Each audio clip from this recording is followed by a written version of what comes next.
Salut la team, j'espère que vous allez super bien. Formation MySQL pour débutants.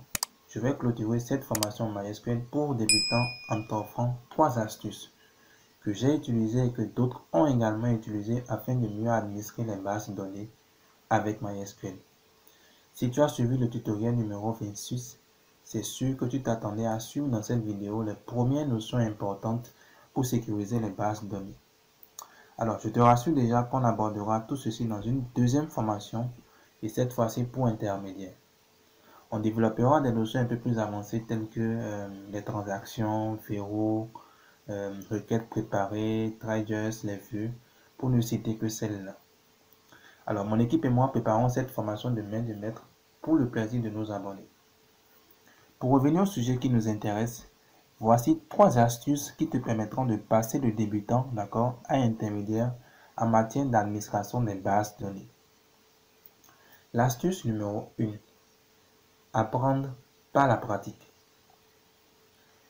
L'une des erreurs qu'on commet souvent quand on est débutant et qu'on souhaite apprendre une technologie à partir d'une formation, c'est de suivre les vidéos de cette formation comme si on regardait une série.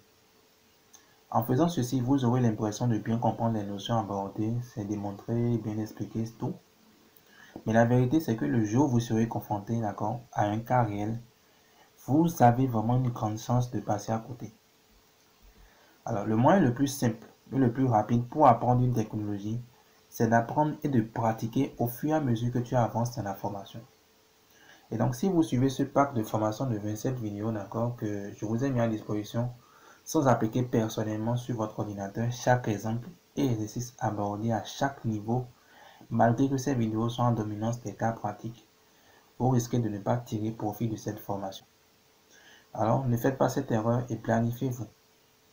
Alors, même si vous suivez une vidéo par jour, d'accord, en un mois ou plus, vous aurez développé vraiment, même sans vous en rendre compte, des capacités pour créer des bases de données dignes du nom avec des tables et des contraintes justifiables.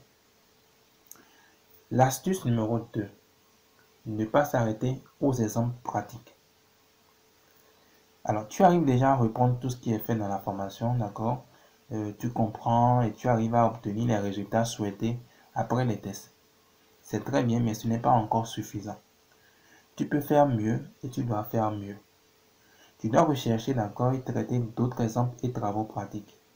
Alors, ça a l'air banal quand on le dit ainsi, mais ces récompenses sont vraiment énormes. Expérimente et tu verras tes moyens d'accord en commentaire du retour que tu aurais obtenu. Astuce numéro 3. Prendre le risque de travailler sur des projets réels. Eh bien, cher ami, que tu sois novice, étudiant, salarié dans une boîte, si tu as atteint ce niveau, tu développeras une confiance en soi inébranlable. Alors, c'est la toute dernière astuce, d'accord? Et elle consiste à travailler en groupe comme seul sur un système qui existe réellement, une entreprise, elle peut être petite comme moyenne. Alors, il est très important, d'accord, qu'à un moment de ton apprentissage, que tu décides de prendre le risque de travailler sur des projets qui touchent ton environnement. Et donc, si tu n'as pas encore eu cette chance de travailler sur les bases de données d'une structure, je te confirme que c'est une expérience qui est totalement différente d'accord des exercices pratiques et qui te fera vraiment grandir.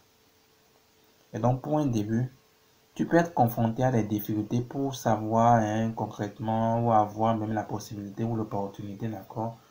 Mais même s'il faut être supervisé par un senior ou même assisté par un expert, il faut franchement l'accepter, il faut le faire.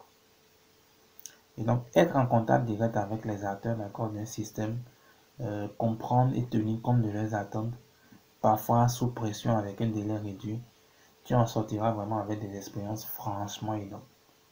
Et donc, la chance, on la provoque et on s'y prépare.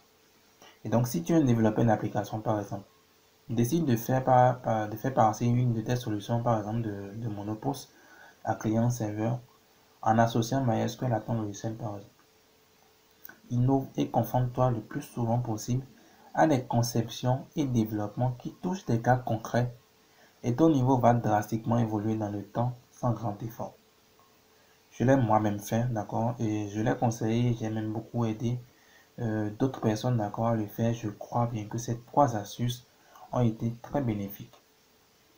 Alors, si tu as d'autres astuces également à partager avec nous, d'accord, N'hésite pas à laisser un commentaire,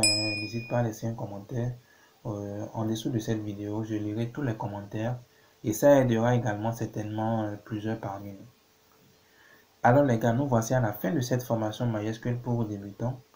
J'espère qu'elle va te permettre de mieux maîtriser les bases de données, d'accord, le langage SQL et le SGBDR MySQL. N'hésite pas également à me laisser un commentaire pour me dire ce que tu as pensé de cette formation et ce qu'elle a pu t'apporter. Portez-vous surtout très bien, d'accord, et on se retrouve très vite, toujours sur la chaîne Challenge Code Academy pour apprendre, pratiquer et coder facilement à travers de nouvelles formations. Chers amis, à très bientôt.